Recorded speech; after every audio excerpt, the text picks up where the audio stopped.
Welcome, guys. Welcome back to the In 10 Years Time podcast. I'm Iwan Blakeway, and today we have Luke Okosieme. Okosieme. Was it high for Okosieme? My word, what was that? Inside again, Okosieme. Okoseme's to jam it down. Blocked by Okosieme. Luke Okosieme, another block. Okosieme again for the dunk. Oh my goodness! Luke Okosieme. Luke, thanks so much. I know it was a bit difficult getting this set up and stuff, but no, great to have you on board, and thanks for doing it. First of all, I want to say that people who aren't too into the basketball, I mean, I'm not really into it, but I watch it. I watch the NBA sometimes. And obviously, when I was back in Birmingham, you were part of the City of Birmingham Rockets team that did really well last season in the NBL Division 2. Now they're promoted to Division 1. So first of all, just to know a bit about you, where did you grow up? Because I don't think you came from Birmingham, did you? No. I grew up in Bromley in southeast London. That's basically where I lived my whole life. And then when I was 18, I went to University of Birmingham. That's when I moved. So yeah. Okay, cool. And are you in a big family, small family? It's just my parents, my mum and dad, and I have an older brother. He's 28. He's 29 now. And he was also into sports, so he used to play football. So yeah, I've been into sports from young pretty much. And how was school for you? Because when I was researching, I saw that you also did high jump before you did basketball. So did you enjoy school and all that stuff? Yeah. School was good. I went to school in Lewisham, which is also in South East London. And I used to do, like I said, my brother did football. So when I was younger, I was doing a lot of football. And then through school, sports days and stuff, I was doing running and high jump and stuff like that. I was pretty decent. And one of my teachers said, you should go to the local track and start training. So from there is when I started doing high jump. And yeah, I did that. I've been doing that a lot longer than I've been doing basketball, actually, because I took that from, when I was about 14, 15, all the way up to when I was around 19. Representing England, at junior level and stuff. And then on my year abroad in uni is when I actually started to pick up basketball. So not too long ago, but yeah. So you didn't actually pick up basketball? So you didn't pick up basketball here in the UK? You picked it up. It was when you went to, was it Portugal? Yeah. So you picked it up over there. Yeah, what happened was obviously coronavirus lockdown and everything happened. So we didn't have access to tracks, athletics tracks and stuff like that. So we were doing a lot of practice, just in fields and stuff like that, which was okay for distance runners and those type of people. But as someone that's doing a technical event, a field event, such as the high jump, it means you literally have no access to any equipment or the bar or the bed or anything like that. So we just had to do a lot of improvisation, and that meant that I had a lot of time outside of athletics that I wouldn't have necessarily had during a normal season to try other things. So I'd be going down to the park in Selly Oak, which is the neighborhood, the student neighborhood. I know about it. Yeah, of course. Everyone from Birmingham knows about that. But yeah, there's a park, and I was going down there and I was just playing for fun. I was just playing basketball for fun, with random people that I met there. And then when I went to Portugal, I was like, you know what? This, new country, new opportunity. I might as well see what there is for basketball. I've enjoyed playing it for fun. I might as well see if I can find a team. And that's when I was fortunate enough to find a team in Portugal's Division 1. called Atletico, and they took me on, which a lot of clubs wouldn't have done. You know, someone who's 20 years old and never played basketball, like taking them on the next step. But they had faith in me, and yeah, I'm always grateful for that opportunity. Were you, when the lockdown happened, were you here or were you in Portugal? You were here. I was here. Okay, all right. So, can you speak? You must be able to speak Portuguese. And like, what made you want to go to Portugal? I know it was a placement year, but yeah, my course at university was modern languages with business management. So for A levels, I did Spanish and French, and when I came to uni and I got the opportunity to do modern languages, you could do multiple languages, but you could also pick up a beginner's language. So I was thinking, you know, Portuguese and Spanish are quite similar. So I might have the opportunity to pick up another language. So I literally, at uni, I chose to do Spanish and Portuguese. So I literally picked up Portuguese from scratch at the end of 2019.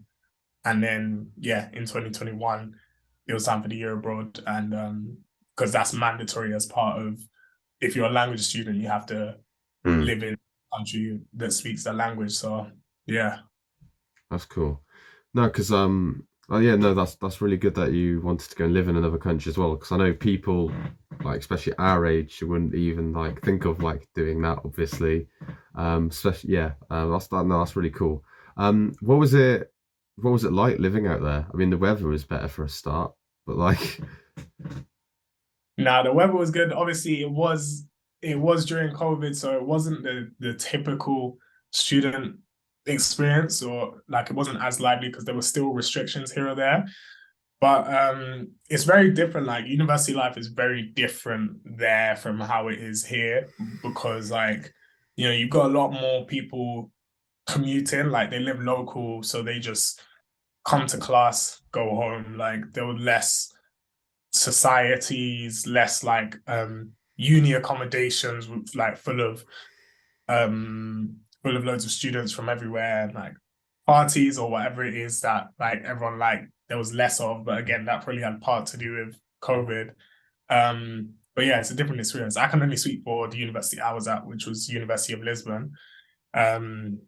But yeah, so it was an interesting contrast. But obviously, once I picked up basketball, it was like, it's all right that there aren't too many distractions anyway, because I have a lot of ground to catch up in this sport anyway. So it was good to dedicate a lot of time to that. And you said you're doing modern languages with business management as well. Obviously, now you're playing for Surrey Scorchers, which is a professional team in the British Basketball League.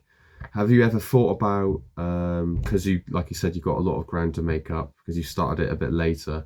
Did you ever think about, you know what, I'm just going to stick to business or languages or whatever and try and think of a career to do that full time? Or did you, once you started your basketball journey, you're like, no, I'm going to try and go full throttle on this? To be honest, as crazy as it may have sounded at the time, like, being a 20-year-old who's never played a sport, trying to go professional in it, like it kind of makes you sound crazy. But I was a very driven person, and I've already had the background of trying to make it in athletics, which, unfortunately I didn't have the like self-belief or the patience really to actually push through with that, hence me changing sports. But once I was like, I'm changing sports, I was all in on trying to go as far as I can, as far as like my talents would take me. If I reach my peak, whatever sport it is, whatever level, whatever age, if I reach my peak, as long as I know that I've tried the hardest that I can, I'm going to be happy with myself. Because everything else you're talking about with like the business side and the languages and everything like that, I think, in 2023 now, we know that athletes are capable of doing both. Like it doesn't necessarily have to be, you're an athlete and all you do is like eat, sleep, breathe your sport. Like we've got lives outside of the sport. There's so many athletes now that have, be it a presence on social media, or they are into business or investment or whatever it is. So I knew that I'm going to give it my all in basketball, but also, as you say, not sort of neglect the other, talents that I may have. And you mentioned like having a presence on social media. I noticed that you've got your own YouTube channel, Luke Okosieme, and you've also got the Music Room, which is that more like a TikTok kind of thing? Because I know you've got shorts on it as well on your channel. So it's like creating. I know you said it's important just to market yourself, but also is creating content, like online content. Is that something that's a bit of a passion for you as well? Yeah, it's something I've always loved, like creating videos, because like whenever I was younger, I was always into like watching, be it like adverts or like promotional things, if Nike do like a promo campaign or things like that, like I always loved watching those. Or like say at the end of like the World Cup, for example, if BBC like a montage at the end compiling like everyone's like highlights and everything. I was always into that when I was younger. So I then developed a passion for actually wanting to create things myself.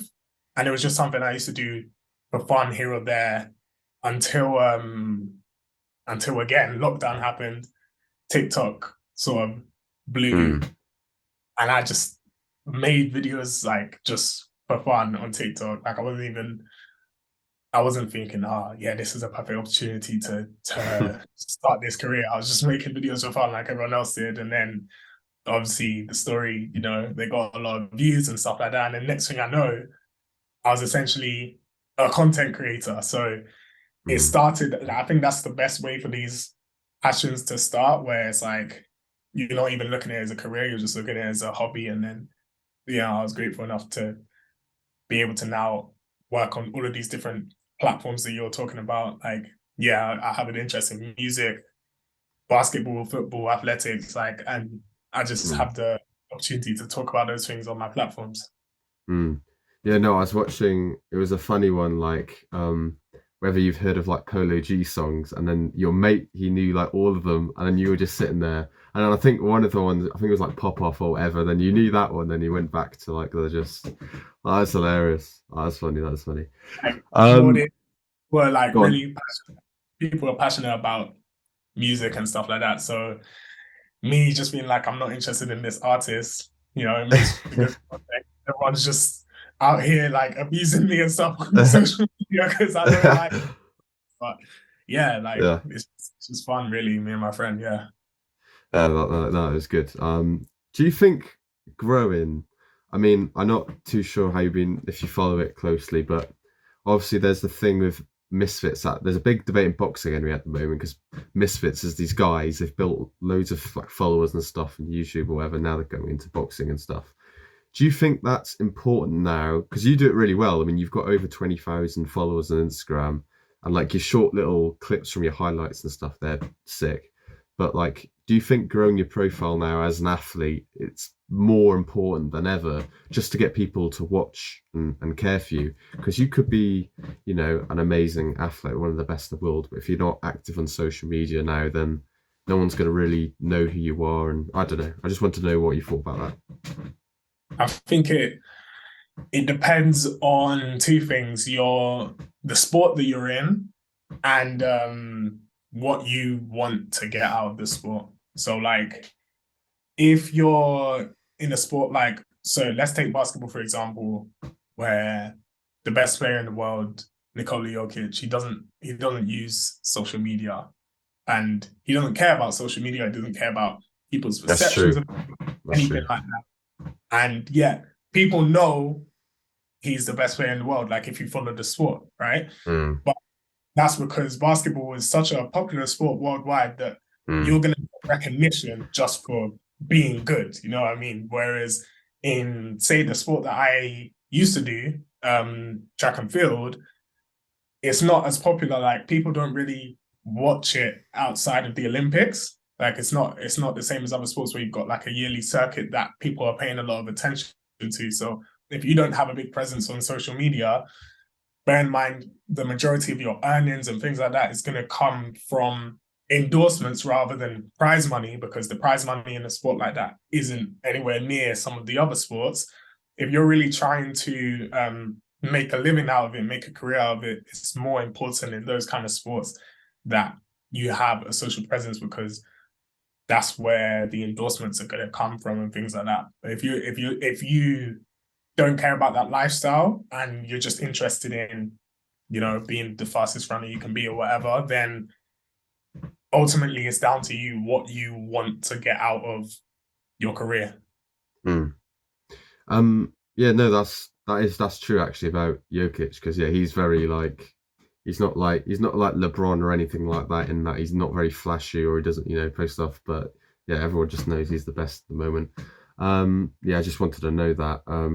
So your biggest achievement so far, as in your professional, you weren't professional at the time, but in your basketball career, is definitely last season, like I said, when you're part of the Birmingham Rockets team that won the NBL Division 2. I remember when we tried to get you on last time, I think I was speaking to like the secretary or something like that, and he was telling me how like they've got big things coming for Birmingham Rockets and stuff. They've got big plans. So why do you think you guys did so well last season and going forward as well? Why do you think they just dominate that part of? I know they're not in the BBL at the moment for now, anyway. But why do you think they're dominating it? I think it all starts from the top, like with Rob Palmer and Kirk Dawes. They were like, in charge of everything going on at City of Birmingham, and they really set the tone. They were very involved with the players, with the coaches, with the team, with the fans, and it's like, if you have people so invested from the top, it sort of sets the tone for everyone else. And now, the coach has to be on top of it. The players have to be on top of it, because they made it clear at the start what the expectations were for the team. Invested a lot as well into, for example, generating a good game day experience for our fans, so that our fans would, come back again. That generates revenue, that generates the support, and then you can invest even more into the club, the youth teams, so much more. So I think that's really what started it. And then, of course, recruiting the right players, because we had like a really well-built team for that division. And everyone really just bought into what was going on there. Like, everyone was really invested, and it was clear that if you're not on board with that, then you can go somewhere else, kind of thing. So it was really good from the top all the way down to like players and everyone that worked there and the fans. It was just a good sort of atmosphere there.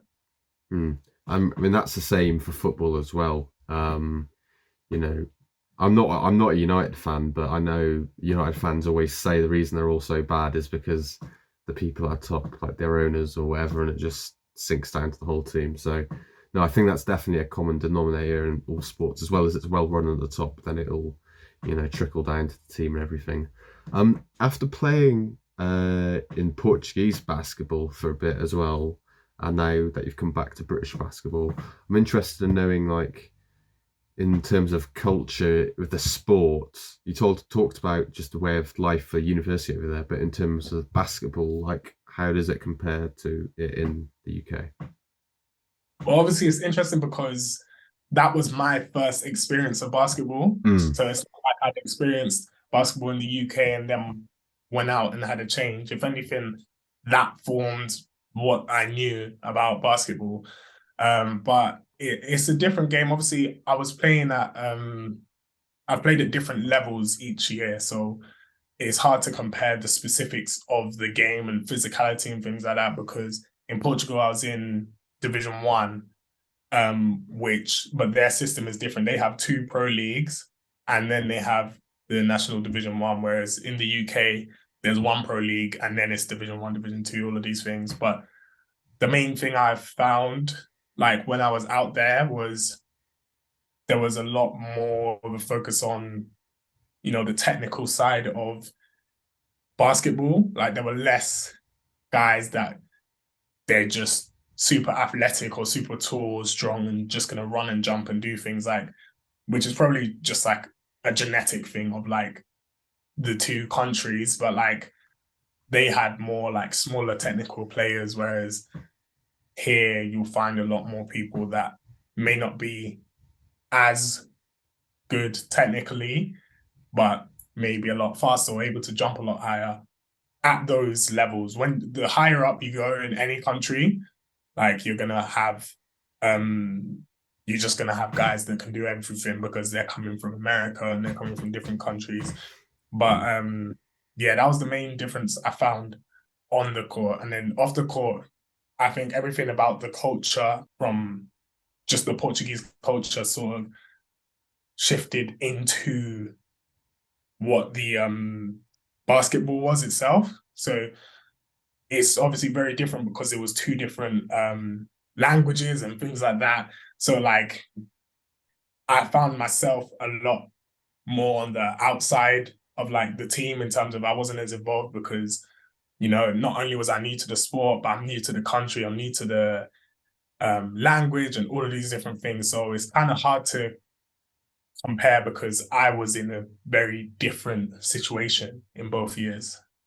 No, that's interesting, because I'm always interested in knowing, like, because I think sometimes people forget about like countries that aren't English speaking, if that makes sense. I think they forget about, like these sports are actually going, apart from football obviously, but there's actually these sports going on over there as well. How did you, now obviously you're at Surrey Scorchers in the British Basketball League. Now were you, when I was looking at, because I actually didn't know too much, obviously I know how the NBA draft and that stuff works, but I didn't actually know how the British basketball recruitment stuff works, which is terrible. I know I should know that. But so they can externally recruit you, but you can, like a scout, I guess, but you can also apply to join. So how did you join the Surrey Scorchers? Did you apply to join? Did you like send off a CV, resume or whatever, or did someone pick you up? Well, it's interesting because when I came back from my year abroad in February 2022, I came back to the UK, and obviously, as I said, I hadn't played basketball before, so I didn't really have anywhere to go back to or anything like that. I was just and I was just looking like, okay, I still want to, I've done well in Portugal and I want to keep up this basketball until the season ends. So I was just looking for teams around my area. As I said, I'm in Southeast London. So I was looking, okay, what's the best teams around? And Surrey Scorchers is one of the two BBL teams in this sort of region, the other one being London Lions. So I reached out to the coach at the time, and he said, yeah, I can come down and train, because I just sent him like my stats and stuff from Portugal, which were impressive. So they let me come and train. And then, even though obviously I'd only been playing basketball for like 4 months and I was training with professionals, and there was a lot that I had to learn, they saw my potential sort of, so they let me train with the team for the rest of the season. So that was about 2 months of training I had with them, which was great. Obviously, I then had to go back to uni to complete my final year. So the coaches essentially got in touch with, or they basically they recommended me to see Birmingham, which is, as you know, where I ended up going. And then once the season was over and we'd done well and I'd performed well throughout the season, Surrey basically reached out to me to start coming during the summer and training with them and things like that. And it basically progressed from there. So it wasn't really a typical, just randomly getting a call or a message or anything like that. It was like that relationship was already there from the season before.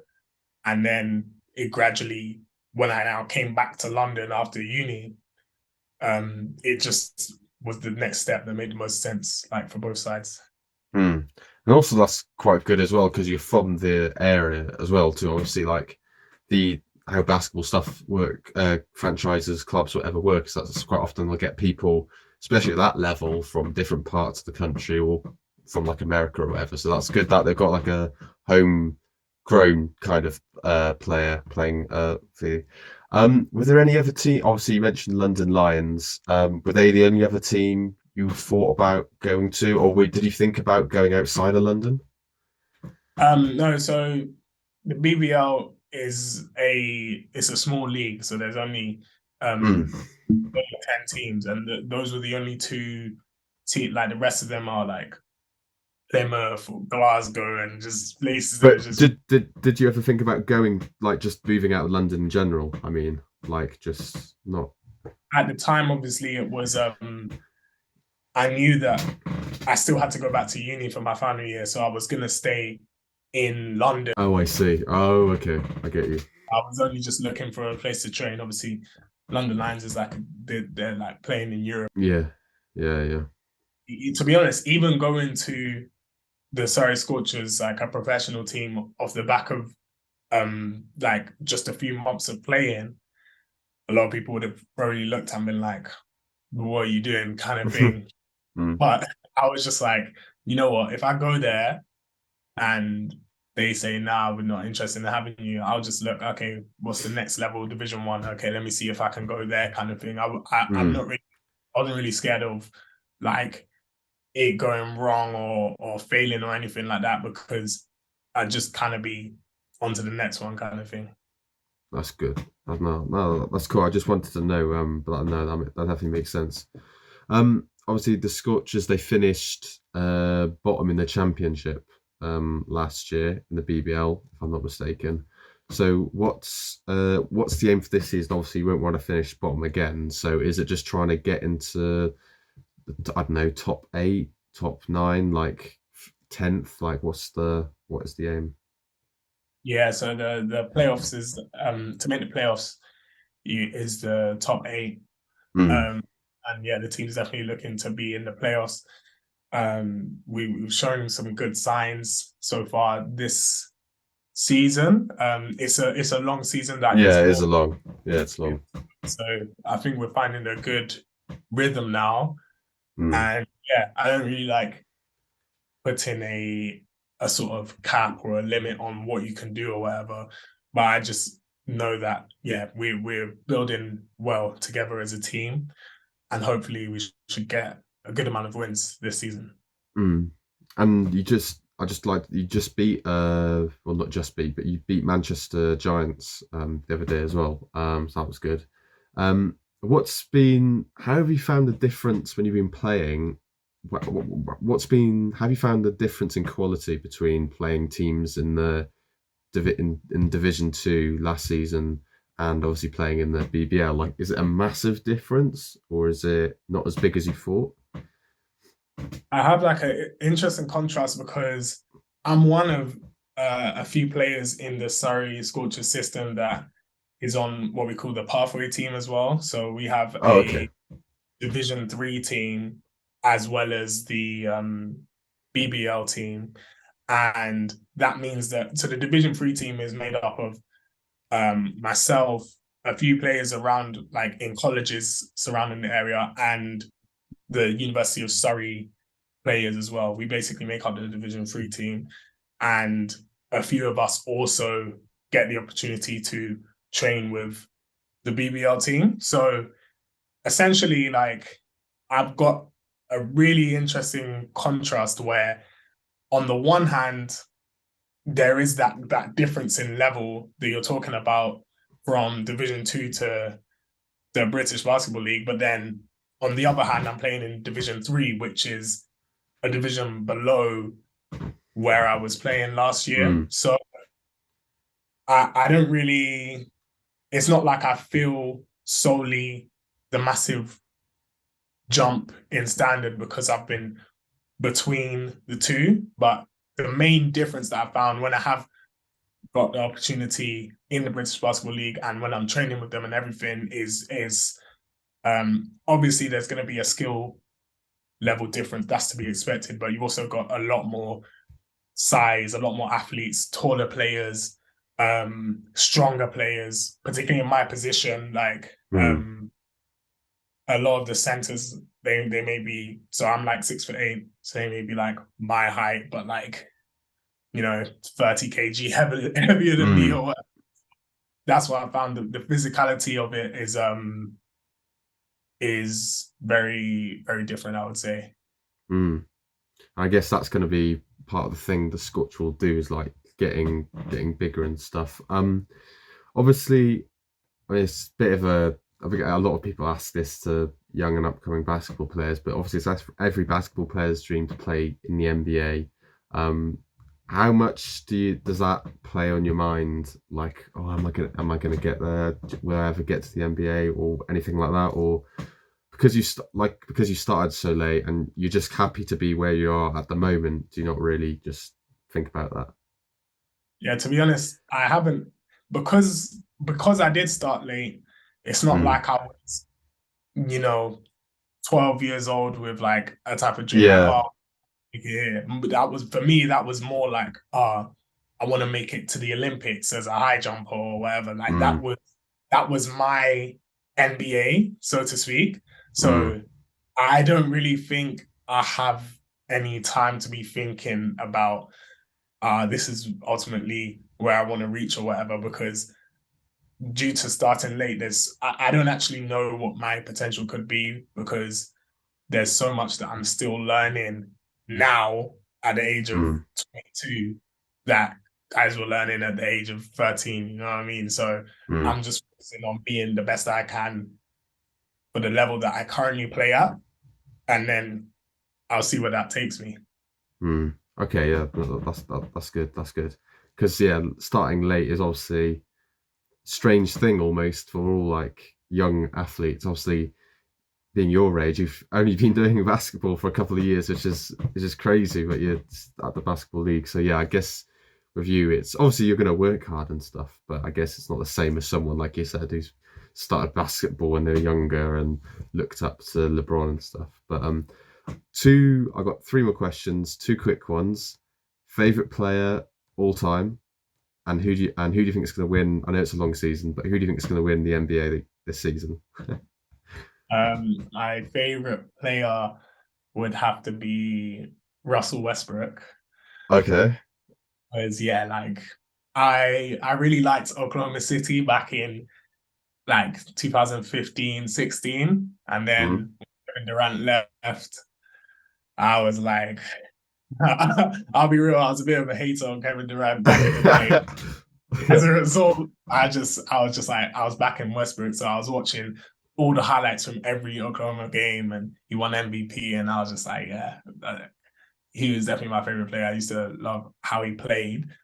But second is also the person that I'm going to back to win the championship, which is Giannis Antetokounmpo and the Milwaukee Bucks, because with that trade for Damian Lillard, I think they're both literally the perfect pairing for each other, and we'll see that hopefully result in a championship this year. So yeah. Is that it? So is that who you support then? I don't want to say I'm a Milwaukee Bucks fan, because I know that if Giannis left, I'd probably leave too. Yeah. So I'm not going to go out and say that, because it's different from like football or something where you've got like teams, like local teams you can support, like a team in London or something like that. So I have loyalty to Milwaukee, but that's I want to win the championship. Okay. No, that's cool. I just wanted to know. Mine's Dennis Rodman. That's my favorite player. I don't really have a favorite team yet, I guess, because I don't follow it too closely. But Rodman's my favorite. Final question. I asked this to all of my guests. Where you're 22 now, where would you like to see yourself in 10 years' time with basketball or just life in general? That's a great question. Hopefully still playing professional basketball, but also obviously that will be towards the end of my career. So hopefully I'm set up in life, and I've got, I'm into the media now. Like I'd love to one day be sort of manage a media company, putting out content, or who knows what the content landscape's going to look like in 10 years time, right? But what is been into is like documentaries and following the stories of athletes or just people in general. So hopefully working in the media in that sort of capacity is where I see myself. Great. Luke, you've been amazing to talk to. Really good chat. I loved it. Yeah, thanks so much. I'll make sure to put your Luke Ok TV and all that stuff in the description as well, and the music room stuff. So yeah, no, thanks so much, Luke. You've been great. I appreciate it. Thank you for having me.